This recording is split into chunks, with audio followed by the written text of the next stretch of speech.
At his office in the fortified green zone in Baghdad, the United Nations Special Envoy to Iraq is keen for news. Any news of a breakthrough among Iraq leaders and politicians in forming a new government. It's been 3 months and a half since the country went to the polls, but as Ed Melkert warns, the country's security may be at stake if the wrangling continues. All parties and all leaders are aware that they should not risk a vacuum to be in place in Iraq. And the longer it takes, the more that will come under pressure, and it might be an invitation to those that do not like at all the democratic process.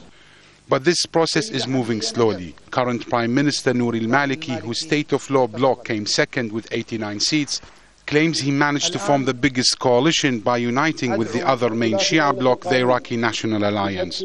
The newly named National Alliance now have 159 seats in parliament, the largest of any group, but still fall short of the 163 seats needed to form a government. The Iraqi Federal High Court backed Maliki's position, but he's now facing a major obstacle. He wants a second term. Many of his new allies do not.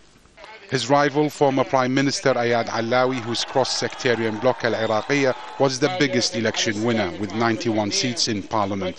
He insists it's his constitutional right to lead the next government, leaving the country in a political turmoil.